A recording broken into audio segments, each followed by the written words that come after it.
Bon, passez une belle fin de semaine. Oui, quand même. On va le poser en direct. Absolument, c'est parce que j'avais de la fatigue accumulée et je me suis surpris à dormir beaucoup. Mais c'est correct, j'en avais besoin. 40 ans, José? Oui. Combien, toi? 63. 63. Non, mais écoute, c'est ça que je te dise, j'ai plus 20 ans. Je m'en rends compte. Mon Dieu. Pour rentrer à 63. Non, je me le souhaite pas. Mais ça va venir. Oui, je sais.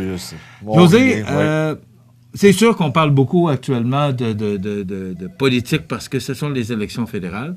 Mais me semble, oui, vas-y. c'est vraiment là, une impression très personnelle, il me semble que localement, on n'entend pas parler beaucoup et ça n'a rien à voir avec le travail que tu fais, mais il me semble qu'on n'entend pas parler beaucoup, je ne sais pas. Écoute, c'est pas comme les autres. D'abord, il n'y aura pas de débat, du moins. Il y en a un à Rivière-du-Loup le 2 octobre, là, qui est fait lors d'un déjeuner. Organisé par la Chambre de commerce locale de Rivière-du-Loup, en somme. Parce que le comté, vous comprenez que c'est Montmagny, Lillet, Kamouraska, Rivière-du-Loup. Alors, il y a un débat parmi les 4 candidats. Et c'est Daniel Saint-Pierre de Ciel FM qui fait je te dirais, l'animateur comme tous les années. Mais ici, il n'y en a pas. Il n'y en a pas, effectivement. Du côté ouest, il n'y en a pas. Du moins, à l'heure actuelle, il n'y en a pas. On a eu des demandes, mais il n'y a personne qui semble être fixé à savoir on en fait ça ou on n'en fait pas, tout simplement. Mais nous, la semaine prochaine, à compter de lundi 30 septembre, on offre aux 4 candidats qui viendront tour à tour. Il y a eu tirage au sort. Ils viendront durant la dernière partie de l'émission. On leur accorde 25 minutes pour parler avec eux de leur plateforme électorale. Donc, la semaine prochaine, là, ça ne pas manquer. Mais il me semble qu'on n'entend pas parler beaucoup. Ben écoute, il me semble que ça brosse pas fort. J'en suis conscient et j'ai quelques petites anecdotes à raconter. Je te dirais pourquoi ça ne brasse pas fort. Parce que, hormis l'équipe conservatrice, t'as le Bloc québécois qui a fait plusieurs campagnes, mais pour Aladin Legault-D'auteuil du Parti libéral, c'est sa première campagne. Et Hugo Latulippe du NPD, c'est également sa première campagne. Et on sait que c'est comme le reste, pénurie de main-d'œuvre, de la relève en politique, il n'y en a pas. Moi, je suis content un peu aujourd'hui, on voit Laurent Sarvé de Berthier-sur-Mer, qui a 26 ans et qui se présente dans le comté voisin, dans Lévis-Bellechasse. Ça, j'aime ça.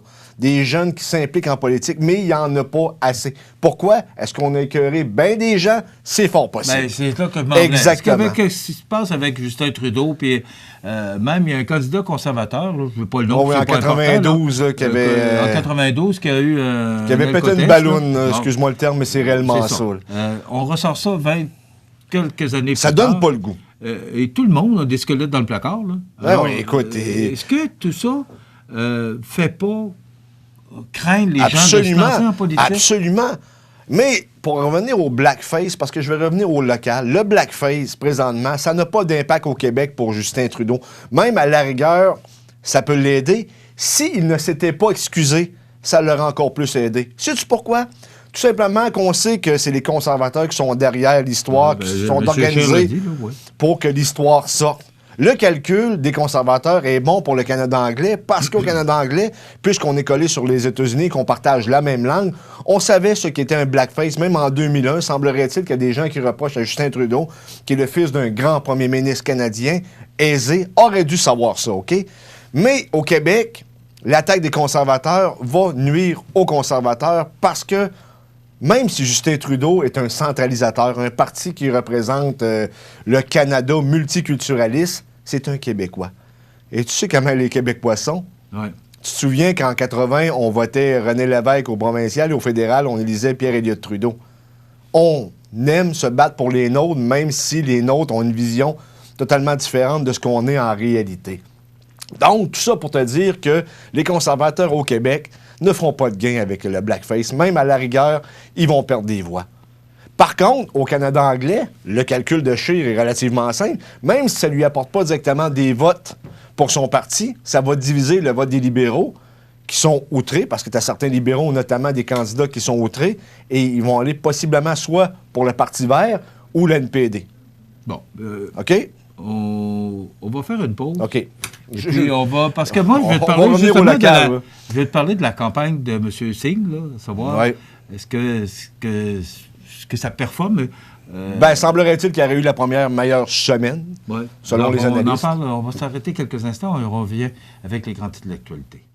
Alors, on poursuit avec les grands titres d'actualité. Écoute, je reviens avec la question, à savoir, bon, tu as parlé du NPD parce que le vote pourrait se diviser avec... Au Canada anglais. Oui. Mais peut-être avec le Parti vert aussi. Le Parti vert prend du galon aussi. Absolument. Mais le NPD, est-ce qu'il en prend? Donc, l'idée de Scheer, finalement, c'est de diviser le vote de gauche pour le favoriser. Mais à l'heure actuelle, il y a besoin du Québec. Son calcul est bon, je pense, à mon avis, pour le Canada anglais, mais pour le Québec, ça passe pas. Les gens, là, c'est un costume d'Halloween, tout simplement. Là. On n'a pas le même historique que les Américains. Et le racisme, c'est plate à dire, c'est nous autres qui le vivaient, les Canadiens français, avant. Donc, tu comprends qu'on n'a pas le même historique qu'aux États-Unis. Aux États-Unis, au 19e siècle, on se peinturait en noir ou en brun pour rire, justement, des Afro-Américains. C'est pour ça que c'est sensible, c'est un sujet qui est extrêmement sensible. Et au Canada anglais, puisqu'on partage, comme je l'ai dit précédemment, la même langue, ben on connaît un peu la dynamique entourant le blackface. Mais au Québec, on connaît pas ça.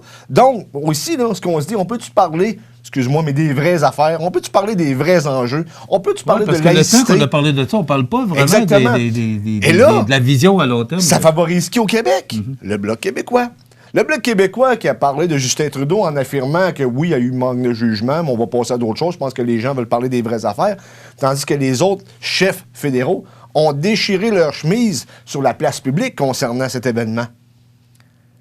Donc, le Bloc, dernier sondage qui sont sortis, le dernier sondage mainstream, le Bloc est en montée. Mais le Parti conservateur, au national, il a gagné, je pense que il est 5 points en avance sur non, les libéraux, là, ce qu'on me dit, c'est pas mal...